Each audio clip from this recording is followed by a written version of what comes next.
first time I lock my, then you need a medium heat, just so you won't burn the ketchup, so it won't stick or anything. You want a medium heat. First you start off with ketchup, which is your main base for a barbecue sauce. And you need a cup and a half cup. You just add that in there.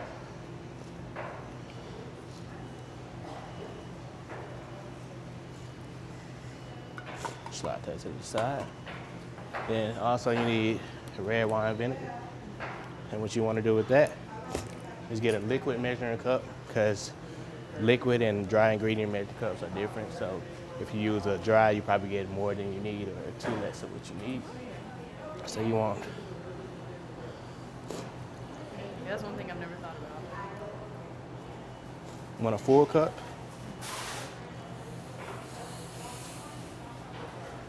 You want a half a cup.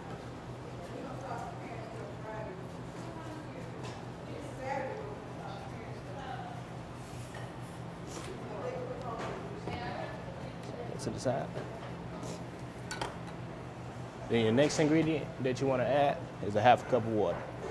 You just, same thing, slide that in there.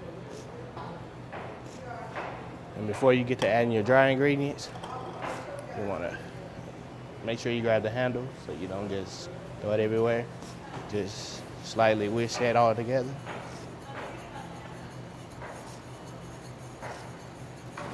And you'll know when you have it whisked good, because you'll get that light texture from the ketchup.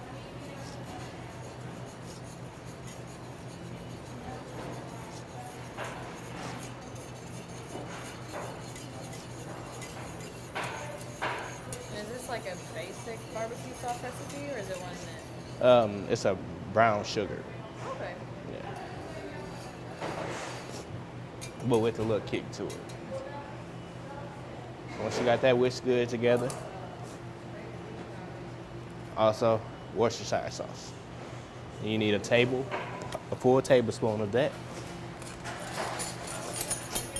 So you grab a tablespoon, and it's best to pour over it, because it's best to get more than what you need than less of what you need. That way you still have all the flavor of everything that's in there.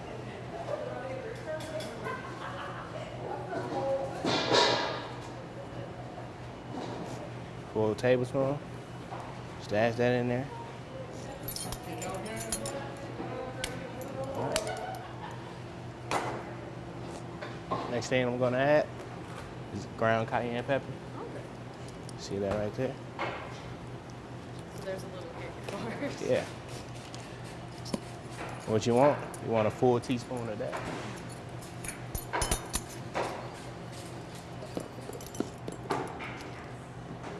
And what I always do, so I don't have too much, is just shake off what extra I have in here. Just easily. And as you can see, I got my heat too high, because it's already boiling around the edges.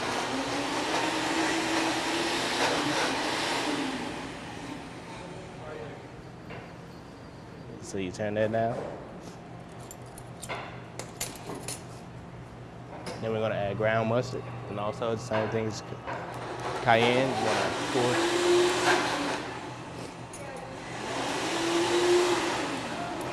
You want a full teaspoon of that too.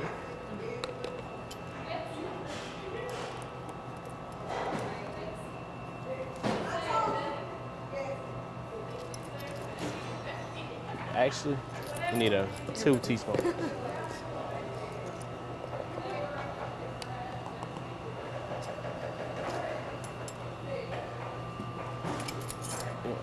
Mix all that together, keep it from sticking. Just generally as you go through it, keep whisking it.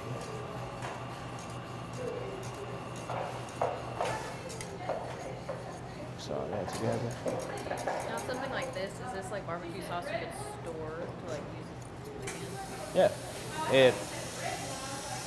Since you're making it from scratch, you kind of want to store it in a container, like these containers right here, which you see like in restaurants that they have ranch or maybe honey mustard or something like that in there. You just throw your lid on it and throw it in the cooler to keep it cool, because you don't want it to mold or anything from being at the wrong temperature. Next thing we're gonna add is paprika, also is a spice. But that's something you kick right there too. And the same thing, you want 1 teaspoon, sorry.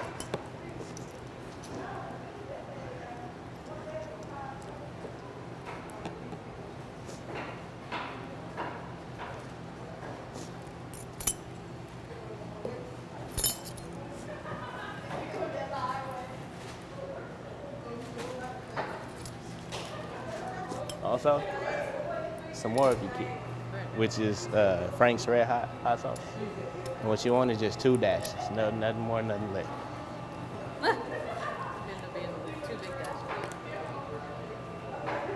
Turn that down. 1, 2. And then for me, I go by taste with the black pepper, and I do a 1/2 teaspoon.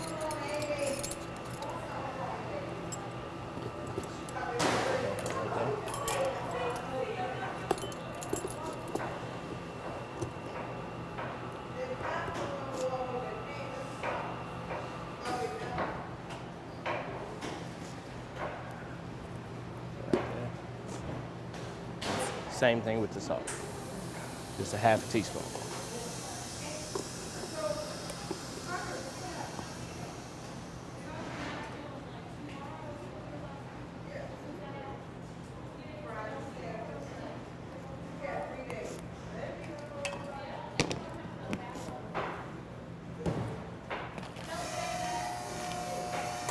And then I know some people don't like too much spice, so also I go by taste with the brown sugar, but I use the light brown sugar.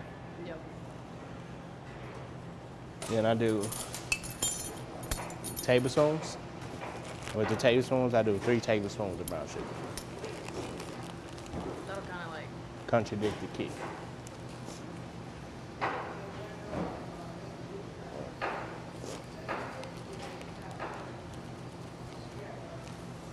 Two. 3.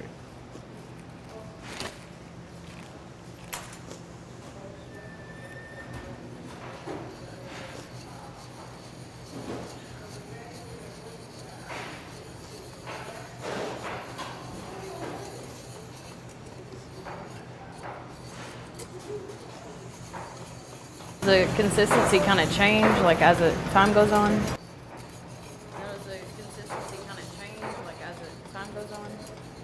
It depends on. To me, it depends on what you're gonna use it for. Like, if you was gonna get some chicken and bake it, you don't want it to be kind of thick. That way, when you bake it, it'll stay on top instead of just be all in the bottom of the pan. But if you want to use it as a dipping sauce, it really doesn't matter.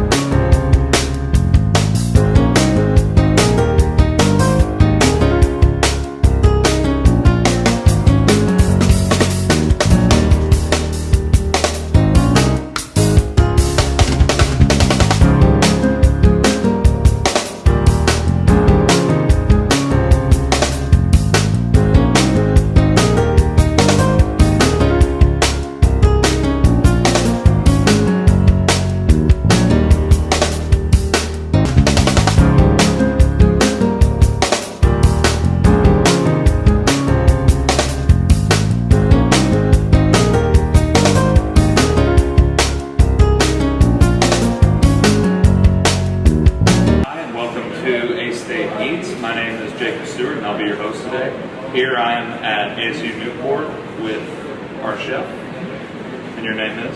Brian Hernandez. Okay. And what are we going to be cooking today? So today, the first thing we're going to be doing is fabricating a chicken. Today I'm going to be cooking various dishes, soups, a couple entrees, and a salad. Alright, I'll let you do your work. Alright, so fabricating your chicken, you always want to start with the legs away from you and the breast up. That's just the position that you want to start with. Sometimes you'll have loose skin around the neck area. You just kind of want to get rid of that, not too much, because it's really important to keep a lot of the skin on the breast And this part is just pretty much for just to show skill, where you take out the wishbone. With that, what you're gonna do is you're gonna find or locate this little bone right here at the end of the breast, right by the esophagus. You're just gonna carve it out or scratch at it so you can expose some of the bone.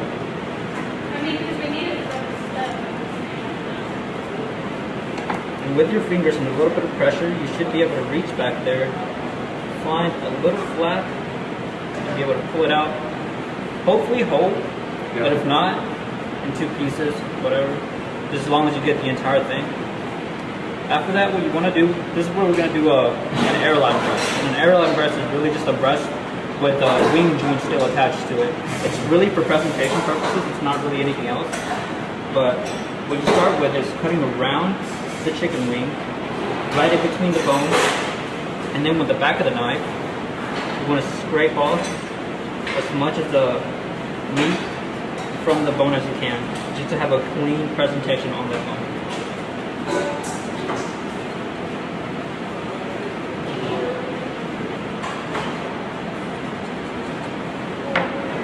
And once you have it clean enough, you want to hold it like a position to where, kind of like you're shaking its hand, and you're going to twist the wing against the joint or where it folds.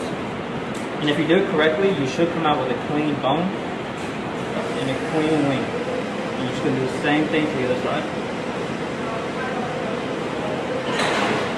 How long did it take you to get really good at this, like with a knife? It took me a good week, especially because we're at the facility that I was at, we were having to prep for a catering event, and we had to do 30 chickens, or I had to do 30 chickens, and that helped me just practice every day for 2 weeks straight. Right. Now, how many years have you been doing this? Well, I've been in the restaurant industry for a good, I'd say 6 years, 7 years. After that, you want to turn the legs towards you, and kind of spreading the leg from the breast. You want to make an incision right where that fat line is, but not too deep, just so that you don't penetrate any of the meat.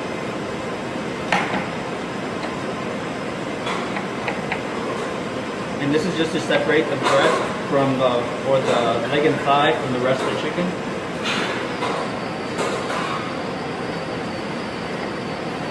After that, you want to turn it around, and you're going to see these 2 little bumps, or what we like to call the oysters. You're going to put your thumb right there and your hand underneath it. You're going to kind of pop it out of its socket, just so that you're able to see where the bone is and where the joint is. And when you cut through, you get a nice, or you should get a nice clean cut out of that. There should be no resistance when you're cutting it. You don't want to cut into bone, you just want to cut through the flesh. And that's how you end up with 2 legs and thighs. And with the breast, if you did it right, you should have a lot of meat, a lot of the skin still on it. And to keep that skin on it, you kind of want to spread it out. And you're going to find another fat line, or like a little white line that goes straight down the spine. Spread out the skin, and just go straight down that. Just follow your knife. You don't really want to force it a certain direction, because it's either going to fall on the left or the right of that backbone.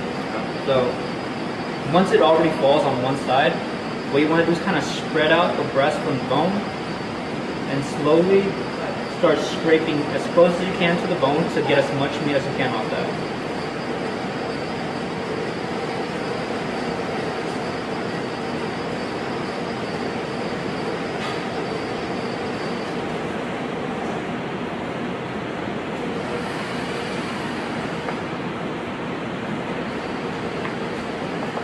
And once you get that far to where you get as much of the meat off the bone, you kind of want to hold that wing joint that you left behind.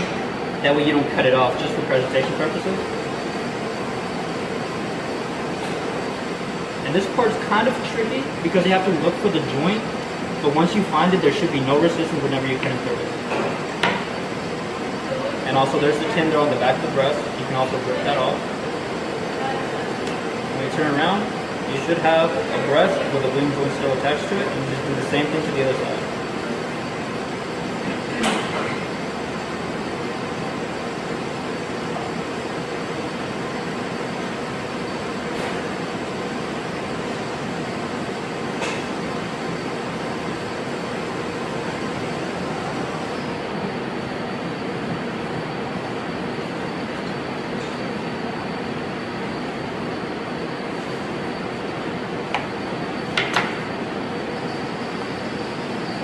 And you can just trim off any of the excess fat or skin that you want to. Just the more fat you trim off, the leaner it is.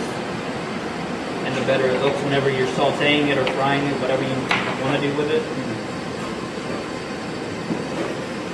And what you should end up with is a clean carcass and your chicken, and also chicken breast. And that's it. Okay, good deal. Today I'm preparing a steak with a Parmesan crust, some sauteed green beans, and some mashed potatoes with herbs. So first thing we're going to want to do here is we're going to get our pan hot. Say about in between medium and high. And start melting our butter. Really use just a couple tablespoons of butter. You just want to melt it. You don't really want to fry it or anything. That's going on, we can add our garlic to that. Can add our parsley and chives. And it's no real measurement on it. It's more or less just of a by taste and by sight thing.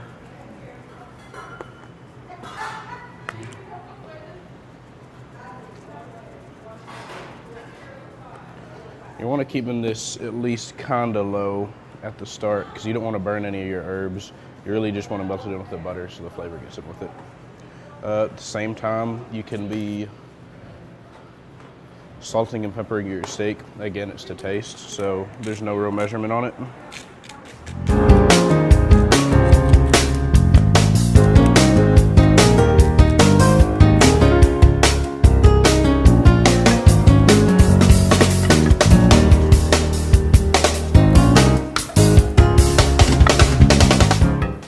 When your butter gets to a point where it's almost all liquid, you can turn your burner up a bit, but not all the way to high because you don't want to burn your herbs or anything that's already in there.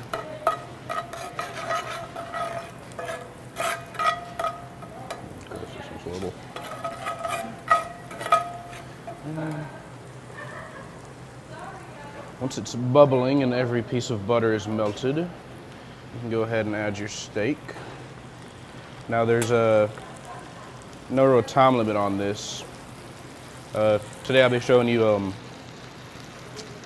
just be searing both sides and putting it off in the oven to cook. The way I'll be preparing it, time allotted, it'll probably make medium rare. Just do it to your own profession and your own taste. At the same time, I already have the mashed potatoes in the steamer, they're done. It shouldn't take long for them, just whatever you want to set your steamer for if you do have it. Of course, most people don't have a steamer, so if you want to boil it, bring the heat to a medium till it brings to a boil, then bring it to a high, and put your potatoes in there till they're soft. I prefer mine with the skin on. I went ahead and mashed them. I added chives, parsley, rosemary, and thyme and butter. That's just my taste. When your steaks start developing a good crust on either side, they'll start browning up just a bit. You don't want them to go too far with it. Really just let them sit. Preparation beforehand, you can have a pan with wax paper since we're going to be backing it off so it doesn't leave any kind of mess.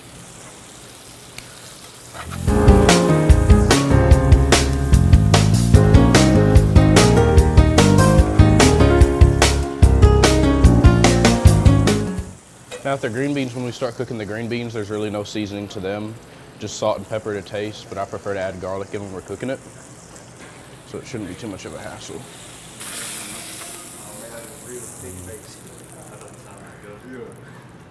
So when you get to the steak, about the desired rarity you want. So today we'll be doing like a medium well everything. You want to stop it just a little bit beforehand of what rarity you think you want. So we're going to be baking it off in the oven. Me personally, I like to use Parmesan to make a crust. You don't have to do that. Do you guys like some? Yeah. You're good with that?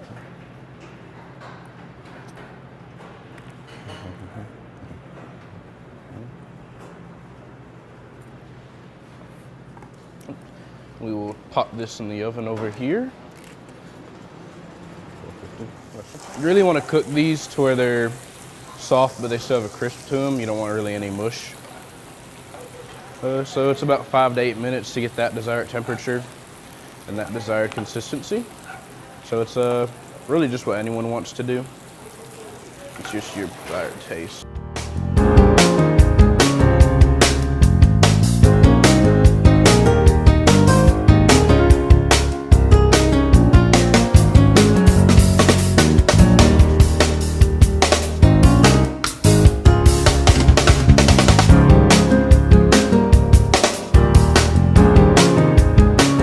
With the laying the cake, you had to cut off the crest or the mound so it would actually come down evenly. Because the bottom's already going to be even anyways, because the pan's going to be even, but the top's still going to rise. So after cutting that and layering it and evening it out, to stick each layer, probably just going to want to put buttercream frosting between each layer just to make sure it holds solidly in place. Some cakes and bakers will just use a wooden stick to go through the middle, just to keep it in place and let it sit, and they'll take that out after a while, or even just leave it in if it's a big enough cake. We also got the cupcakes here, which is, I'm pretty sure, the same cake formula, isn't it? And the same frosting, except these are gonna have the swirled frosting, so it's just putting 2 frostings into one bag. So when they meet at the bottom, you got your 2 colors coming out, with sugar pearls and pink sprinkles. So now she's gonna use the leveler here to fill in those little gaps and just kind of give it a smeared effect. Then she'll probably have to go over it anyways, just to fill in more gaps. But that's what that is, scraping off all the excess, and hopefully it'll force some of that excess down into those cracks. And if not, she'll probably have to go back over it, but usually have to go back over it anyways. This is just our buttercream frosting is what she's using. She used pastel dyes though, food coloring dyes here. It mixes real well with the buttercream frosting. And then she's got a 3-layer cake. What kind of cake do you got, Amy? Just a vanilla cake, and did you put dye in the cake too? Yeah, she put dye in the cake too. So we got purple and pink cake here. We're going with purple, pink, and white stripes. So along with the buttercream frosting, it's just a vanilla cake with a dye and 3 layers to it.